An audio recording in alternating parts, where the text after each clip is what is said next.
안녕하세요.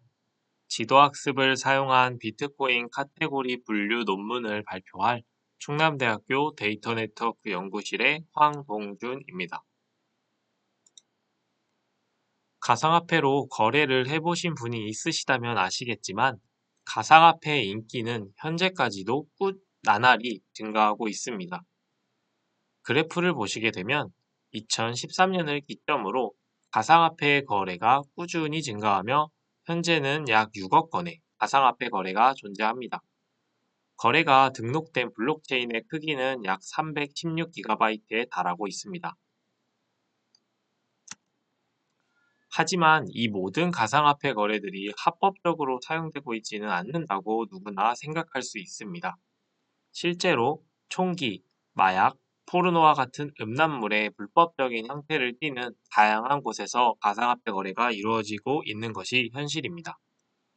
지난 2018년까지의 비트코인 전체 사용자 25%가 불법적인 활동에 관여하고 있다는 통계가 있는데, 이는 연간 미국과 유럽에서 발생하는 약 760억 달러의 마약 불법 거래액과 동일합니다.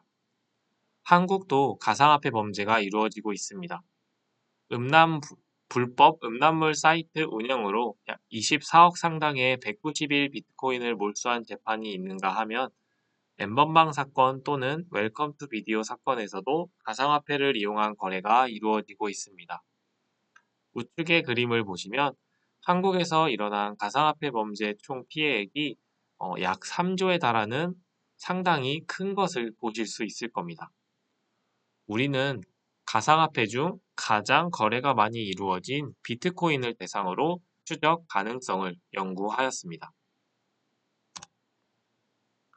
이러한 범죄의 형태를 띠는 이유는 비트코인의 특징 중 하나인 익명성 때문입니다.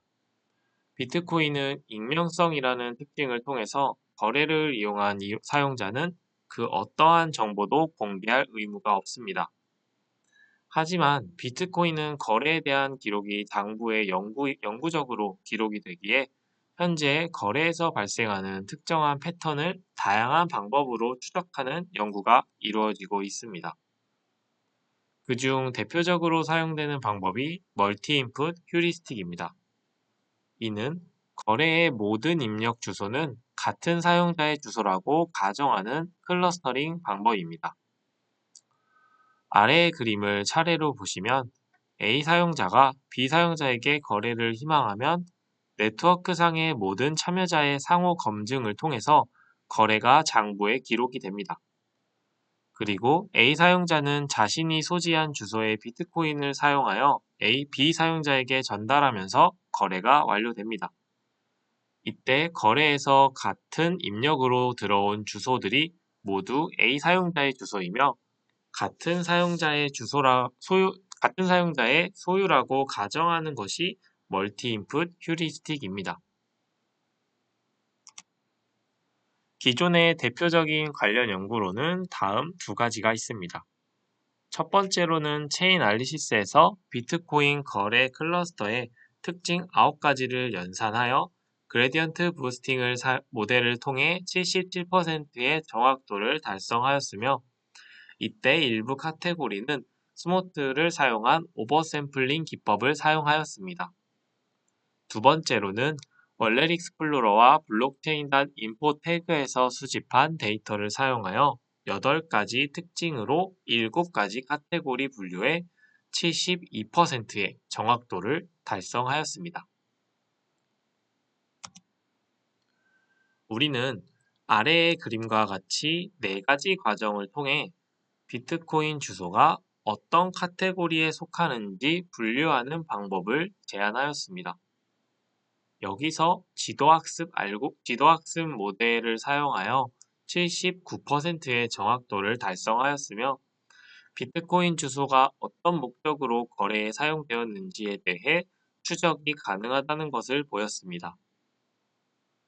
해당 분류 과정을 차례로 자세히 설명하도록 하겠습니다. 가장 먼저 데이터의 정보 수집입니다.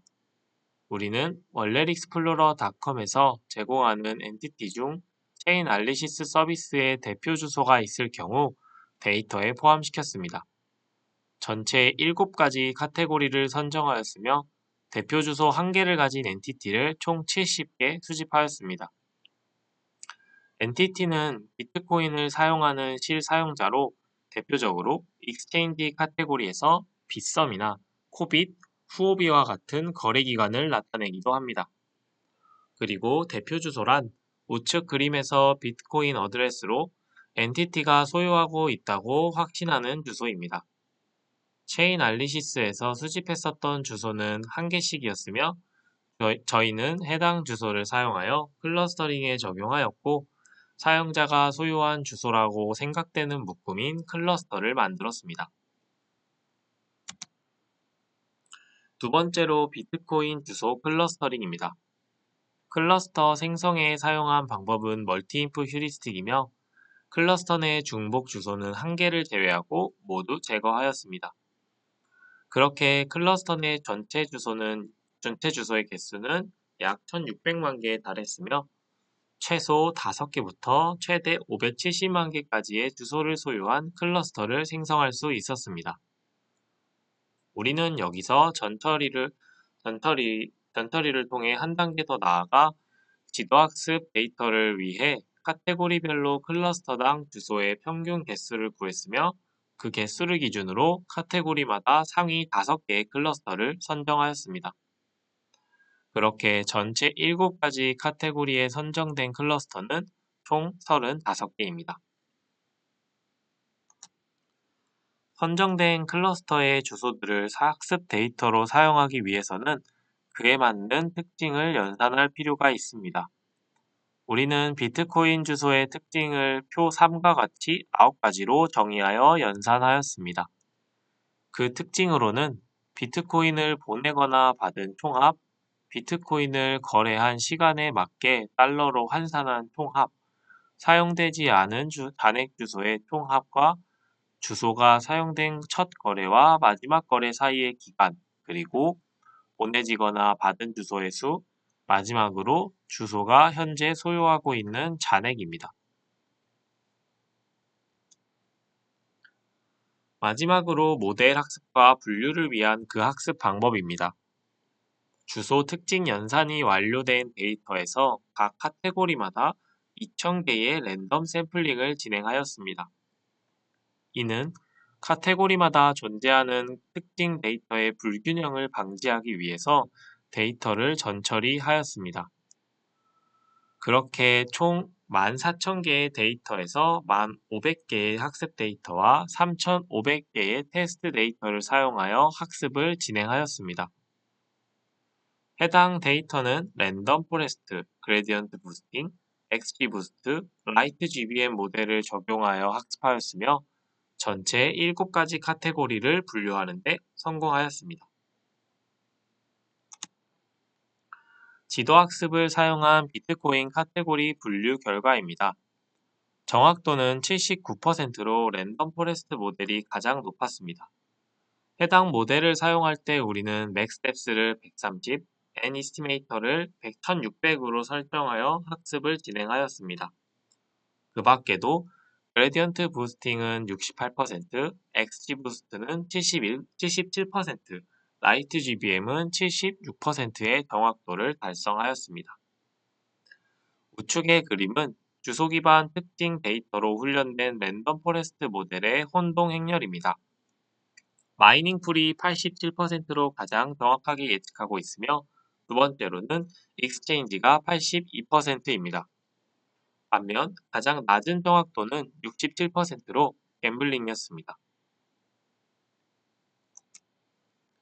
다음으로 결론 및 향후 연구입니다. 우리는 논문에서 비트코인 클러스터에 대한 다중 클래스 분류를 수행하였습니다. 클러스터가 가진 주소의 특징을 연산하여 식별되지 않은 주소가 어느 카테고리에 속하는지 분류할 수 있다는 것을 보였습니다. 랜덤 포레스트가 79% 정확도로 가장 높았으며 7가지 카테고리를 분류해낼 수 있었습니다. 향후 연구로는 K-민즈 클러스터링이나 DB스캔 클러스터링과 같은 비지도 학습 및 딥러닝 방법의 다양한 접근 방식을 통해 지도학습과의 비교를 보일 것입니다. 그리고 학습에 사용할 데이터의 전처리가 가장 중요하다고 생각합니다. 비트코인 거래 추적에 사용되는 휴리스틱 방법은 멀티 인풋 이외에도 원타임 체인지, 옵티멀 체인지와 같은 방법들이 존재합니다. 이러한 방법들을 조합하여 새로운 클러스터를 생성해낼 수 있으며 특정 개수를 기준으로 클러스터 내에서도 일부 선정하여 학습에 사용하는 방법 등 다양한 시도를 해볼 수 있습니다. 추가적으로 카테고리를 대표하는 비트코인 특징 추가 및 변경을 통한 성능 개선을 진행할 예정입니다. 카테고리를 대표하는 특징의 기준도 많이 부족하기에 특징 데이터 분석에도 더욱 집중할 필요가 있습니다. 네, 이상으로 발표 마치도록 하겠습니다. 감사합니다.